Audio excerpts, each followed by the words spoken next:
துஷாசனன் கூடினான். விஷ்டா ஸ்திரீ இருக்கிற இடத்துல இருக்கா. அந்த இடத்துல போய் கிருஷ்ணே விமுக்தலஜ்ஜா ஸ்வாயத பத்ரநேத்ரே லப்தாசி பரேஹி ஏக்யேஹி வாடி வாடி நானா சபைக்கு வாடி, என்னமோ என்ன ஒளியற, என்னமோ நாணற, இங்க வா ஜெயிச்சாச்சு நாங்கள், இனிமே லஜ்ஜியை விட்டுட்டு எங்க அண்ணாவை பாடுறி, அல்லது எங்க பிராதாக்கள்ல யாரும் உனக்கு பிடிக்கிறதோ அவ கழுத்துல போடுறி மாலையே. கிருஷ்ணே விமுக்தலஜ்ஜா பஜஸ்வாயத பத்ரநேத்ரே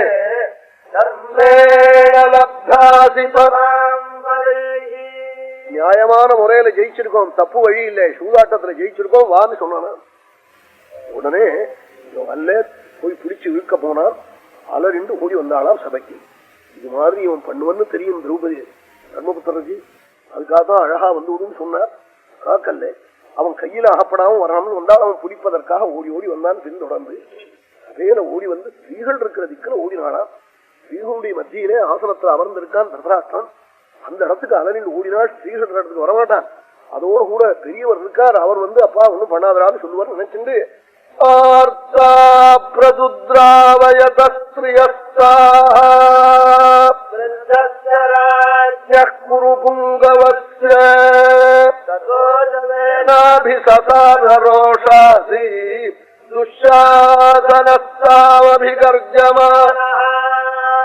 இப்படி அலறிண்டு திருதராஷ்டிரன் ஸ்ரீகளுடைய மத்தியில் அமர்ந்திருக்கும் சபையில ஓடின பொழுது இவன் துஷ்வாசனுக்கு பரம கோபம் வந்துட்டான்.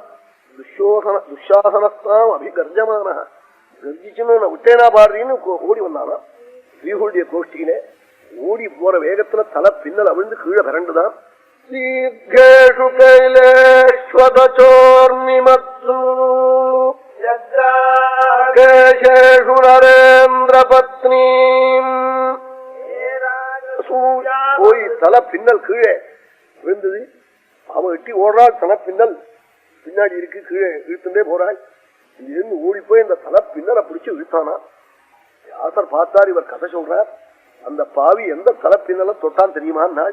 ராஜசூய மகாயாகத்திலே கங்கையில ஔஹதம் பண்ற போது 3 வேத வித்துக்களும் வேதத்தை சொல்லி எந்த ஜலத்தை எடுத்து வாரி இறைச்சாலோ அந்த பின்னலை பாவி தொட்டான்னு கத்தினாள்.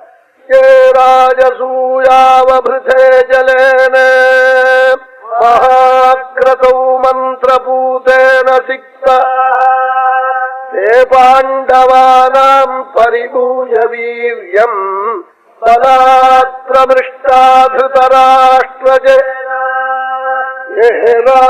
ராஜசூயாவபிருதே ஜலேன மகாக்ரதௌ மந்திரபூதேன சிக்தா மந்திரத்தினால பரிசுத்தமான ஜலத்தை 3 வேதிகளும் எந்த சிகையில ஔஹத காலத்துல வாரி அரைச்சாலோ ராஜசூய யாகா உலகத்திலே அந்த பின்னலை பாவி தொட்டுட்டா வந்துடுது ஆபத்துனாள். ராஜசூயாவபிருதே ஜலேன மகாக்ரதௌ மந்திரபூதேன சிக்தா தே பாண்டவானாம் பரிபூய வீர்யம் பலாத் பிரமிஷ்டாத்ருதராஷ்ட்ரஜேன சமீபம் ஆனீய கிருஷ்ணாமதி தீர்க்ககேஷீம் துஷாசனோ நாதவதி மனாதவதி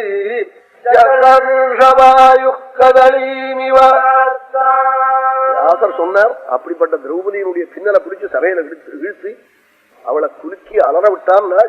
யார அலற விட்டான்? அநாதேன்னு நினைச்சுன்னு அலற விட்டானாம். அவள் அநாத இல்லே நாதவதியும் என் பிரபு கோபாலன் ரட்சிக்க காத்துட்டு இருக்கான். வியாசன் சுவாமி காத்துட்டு இருக்கான். அது தெரியாம அந்த அயோக்கியன் துஷாசனோ நாதவதி மனாதவதி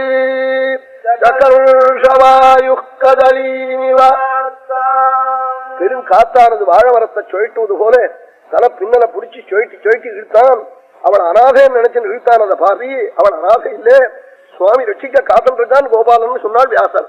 துஷாசனோ நாதவதீவநாதவத் சகர்ஷவாயு கதளீமிவார்த்தாம்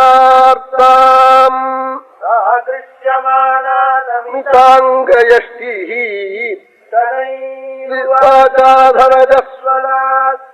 அவன் புடிச்சு இழுத்த வேகத்துல பேச முடியாமல் கீழே குனிஞ்சி வெட்கத்துடன் மெல்ல சின்ன குரலில் நான் நான் பகிஷ்டா ஸ்ரீடா பாப்பின்னு சொன்னாளாம். சனீருவாச்சாத ரஜஸ்வலாஸ்மி ஏகஞ்சவாசோ மம மந்த புத்தே, நான் ஒரு துணி கச்சிட்டு இருக்கேன்டா, மேல கூட மேலாக்கு இல்லேடா, சபைக்கு அழிச்சல் வரப்படாதுடா, என்ன மகான்களுடைய சன்னிதியில என்ன இந்த சமயத்துல கொண்டு வரப்படாதுடா. ஏகஞ்சவாசோ மம மந்த புத்தே சபாம் நேதும் ரசிமாவனார்ய